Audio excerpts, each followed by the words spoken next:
अभी बस के लिए वेट कर रहे हैं क्योंकि हम जा रहे हैं कोदाई टेम्पल।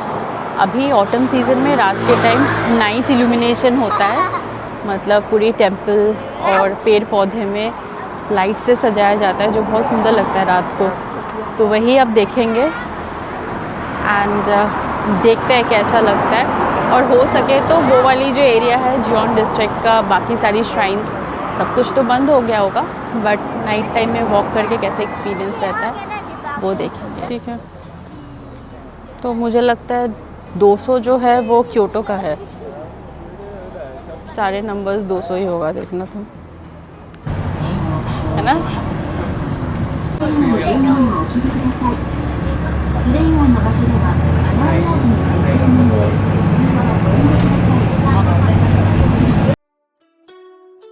ये बस टेम्पल की पास ही है ये एरिया। इतनी खूबसूरत अभी से लग रहा है, इतनी सुंदर लाइटिंग ऑलरेडी बाहर ही है। अभी तो हम लोग मेन एंट्रेंस पे गए ही नहीं है, वहाँ हमें पहले टिकट्स लेनी है और उसके बाद हम एंटर करेंगे। अंदर कुछ लाइट एंड साउंड शो भी रहता है, सो लेट्स गो इनसाइड। दिन में जियोन डिस्ट्रिक्ट और ये टेम्पल के पास बहुत क्राउड्स रहता है, बहुत लोग आते हैं, बट कंपैरेटिवली रात की टाइम में बहुत ही कम लोग हैं। ऑल्दो लोग आए हुए हैं बट फिर भी उतने क्राउड्स नहीं है। सो मे बी लोगों को पता नहीं है कि रात को इतनी सुंदर एक एक्सपीरियंस हो सकता है यहाँ पे। अभी कोदाई टेम्पल आए हुए हैं और इसको रात में ना लाइट से सजाया गया है। इतनी खूबसूरत लग रहा है यहाँ पे। यहाँ पे बहुत सारे मैपल ट्रीज़ है जो रेड, ऑरेंज और येलो शेड्स में है, तो उसमें लाइट लगा के ना एकदम ड्रीमी लग रहा है यहाँ पे। जापान के एक बहुत ही पावरफुल रूलर थे तोयोतोमी हिदेयोशी। उनके वाइफ थे नेने, जिनकी नाम थी कोदाई इन। उन्हीं के नाम से ये टेम्पल का नाम पड़ा है कोदाई टेम्पल, और नेने ने ये टेम्पल को कंस्ट्रक्ट करवाया था in memory of Toyotomi Hideyoshi after his death.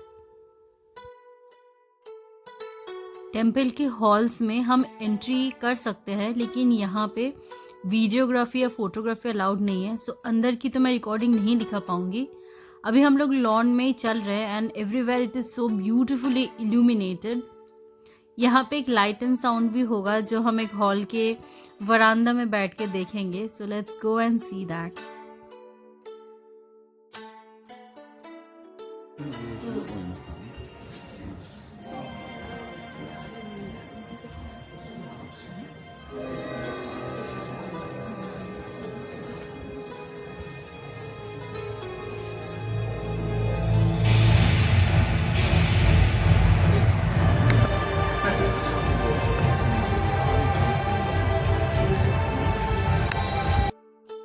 अभी हम जा रहे हैं एक बहुत ही खूबसूरत सीनरी के लिए।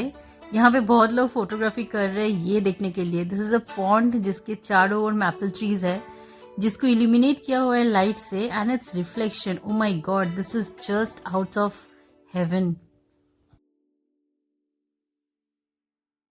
रिसेंटली मैंने एक मूवी देखा था डीमन स्लेयर, एंड वहाँ के कुछ कुछ सीन्स मुझे याद आ रहा है, एंड इट इज़ लुकिंग कि वो मूवी शायद ऐसी ही जगहों की इंस्पिरेशन से बनाया गया है। This is so beautiful, this is so mysterious right now. जंगल है, लाइट्स है, मिस्टीरियस पाथवेज है, and this is absolutely beautiful. अगर आप लोग आ रहे हो Japan at this time of the year, that is in November during the autumn season, ये देखना बिल्कुल नहीं भूलना है।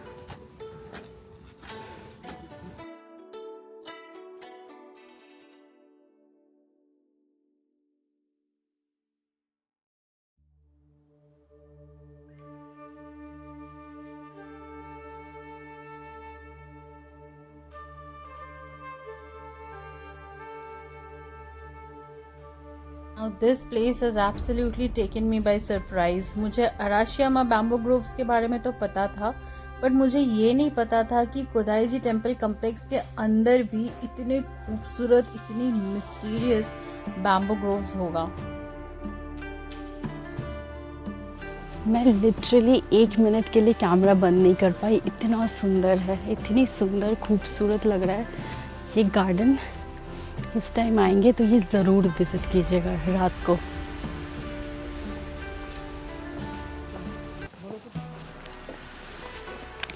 अभी हम लोग नाइट वॉक करेंगे।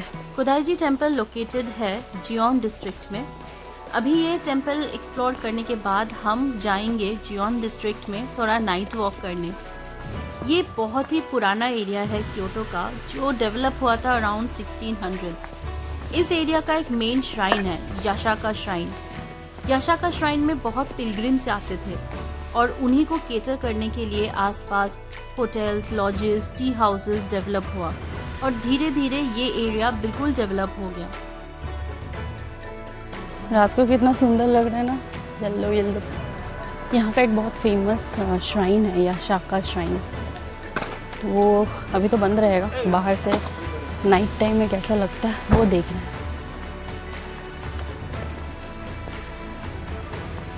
इस साइड ना, ये दोनों साइड वुडन हाउसेस है जिसको मचिया कहते हैं।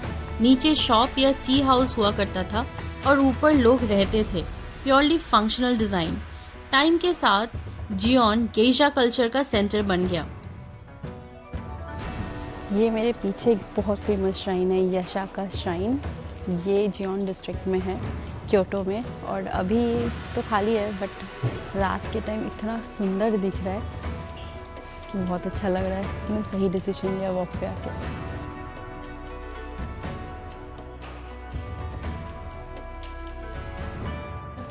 इसके आसपास थोड़ा घूम के देखेंगे कहाँ से अच्छी लग रही है।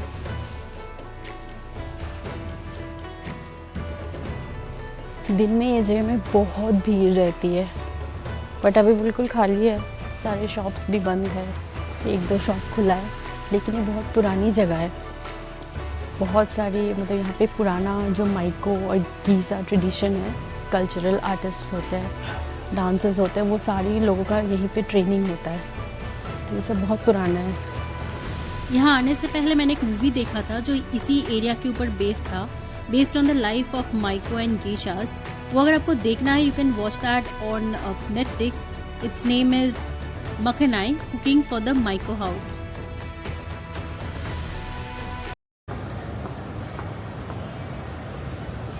हम वापस आ चुके हैं मॉडर्न क्योटो में और ये है क्योटो टावर। यहाँ बहुत सारे शॉपिंग मॉल्स है एंड बहुत बिजी एरिया है ये। And you can already see this is so beautiful. ये ट्रीज़ इस टाइम ना इतना खूबसूरत लगता है। तो अभी कुछ शॉपिंग मॉल्स है जो हम एक्सप्लोर करेंगे। देर इज़ वन प्लेस योदोबाशी, इसमें बहुत सारी चीज़ें मिलती है, मतलब everything. And here I got this robot which is a cute robot, emotional companion, जिसको आप कडल कर सकते हैं, you can play with it. इसका मैंने पहले आने से पहले मैंने वीडियोस में देखा था and I really wanted to meet him and here he is.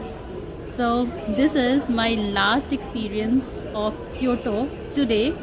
कल हम लोग कुछ और एक्सप्लोर करेंगे। So goodbye for now.